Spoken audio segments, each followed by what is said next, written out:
This is BW Originals. My name is Deep and today we'll talk about Sri Lanka. Up till 2019, Sri Lanka was a haven for tourists from all over the world, but recently things have not been so great for the island nation. Sri Lanka has a sovereign debt of 51 billion US dollars and it cannot make interest payments anymore. The country is moving towards bankruptcy with no money to import petrol, paper and gas. The economy has collapsed and the leadership is dismantled. A national emergency has been declared in the country as well. What is going on with Sri Lanka? Rising food costs, fuel shortages and an incompetent administration. The citizens of Sri Lanka are frustrated. Because had they gone earlier, there wouldn't have been any destruction. Rash decisions, a devalued currency, reduced agricultural output and paying old loans with new loans. This is what led Sri Lanka to today. Let's begin with the first piece of this puzzle, the Rajpaksha family.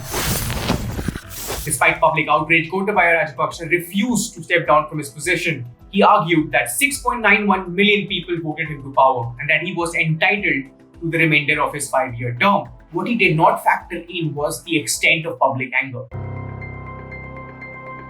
On July 11, 2022, Gotabaya Rajpaksha, the president of Sri Lanka, had to flee after swarms of protesters stormed the presidential estate. Following this, on July 14, Gotabaya Rajpaksha landed in Singapore along with his wife and 2 security guards and submitted his resignation to the Speaker of the Sri Lankan Parliament. In 2009, when the LTTE was defeated by the Mahinda Rajapaksa administration, Gotabaya Rajpaksha played a key role as the defense secretary.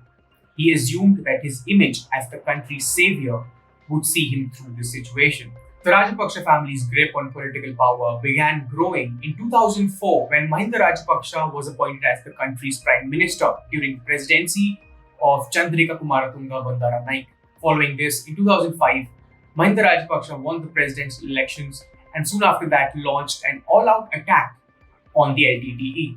This victory over the LTTE solidified the Rajpaksha's grip on power. Both Mahinda and Gotabaya Rajpaksha became godlike figures in the eyes of the Sinhala Buddhist community in Sri Lanka. Continuing his role as the defense secretary, Gotabaya Rajpaksha became a parallel point of power. However, in 2015, Mahinda Rajpaksha faced defeat in the presidential elections. But once again, when the Sirisena Wickremesinghe government collapsed due to its failures in handling the Islamic State-backed Easter bombings, Gotabaya Rajpaksha was appointed as the new president of Sri Lanka and his brother Mahinda Rajpaksha was appointed as the prime minister. Well, so what went wrong? How did Sri Lanka reach in this situation? Well, we have broken down everything into 3 major categories. Let's start with tourism.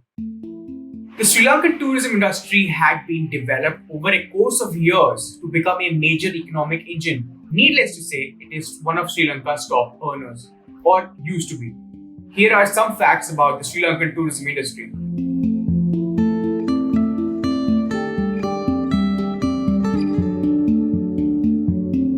In 2019, the Lonely Planet named Sri Lanka as the best place to visit.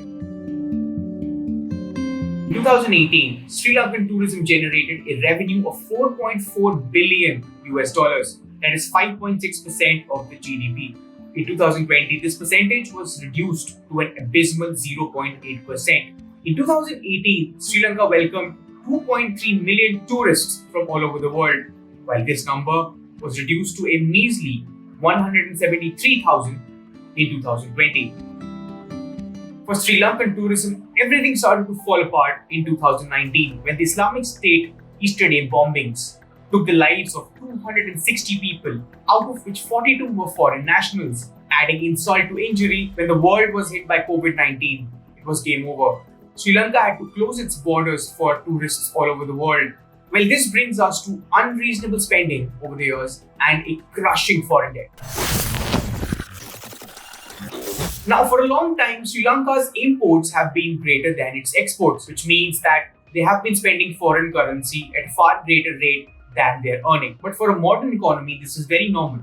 What countries usually do in such a situation is that they borrow from other countries or financial institutions to make up for the shortfall. But for Sri Lanka, their debts have become really unmanageable. In 2022, Sri Lanka is supposed to pay back 7 billion US dollars, which it has already given up on. In April 2022, Sri Lanka announced that it will default on all of its 51 billion US dollars of foreign debt. During his reign as president, Mahinda Rajapaksa started spending immaculate amounts of money on infrastructure projects, which eventually turned out to be duds. The Hambantota port was built with Chinese funding in the hopes of increasing revenue. But when Sri Lanka could not pay back China due to low foreign reserves, it had to lease 70% of the port to China Merchants Port Holdings Company. As per the data from April 2021, Sri Lanka owes 10% of its debt to China, 10% to Japan, 9% to the World Bank, 2% to India, and 13% to the Asian Development Bank. As far as aid from IMF is concerned, the last IMF bailout Sri Lanka received was in 2016. It was an extended fund facility worth 1.6 billion US dollars. Last but definitely not the least, we have government policies that failed miserably. Let's begin with tax cuts. Despite being warned against it, Gotabaya Rajpaksha imposed tax cuts that led to a heavy decline in the government's revenue. Ban on chemical fertilizers. Almost overnight, Gotabaya Rajpaksha imposed a ban on the use and import of chemical fertilizers. He wanted Sri Lankan agriculture to go fully organic. Now, the intention might seem right here, but the execution was not. This move proved to be a big blunder and it delivered a massive blow to Sri Lankan agriculture. The agricultural output declined and suddenly Sri Lanka found itself importing rice, something that it historically has been self-sufficient in producing. Now we all know that India has always been there for its neighboring countries, be it a financial crisis or a humanitarian one. India has always extended an arm of help, and this case is no different. This is how India has helped Sri Lanka so far. Starting from late 2021, India has extended a financial assistance to the tune of 2.4 billion US dollars.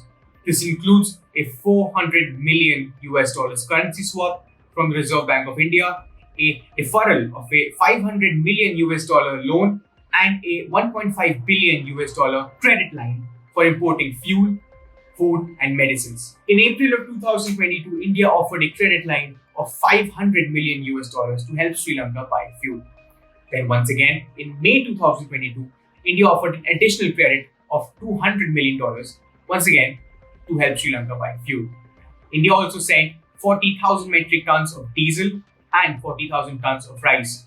In June of 2022, India agreed to offer a loan of 55 million US dollars to Sri Lanka through the Export-Import Bank of India.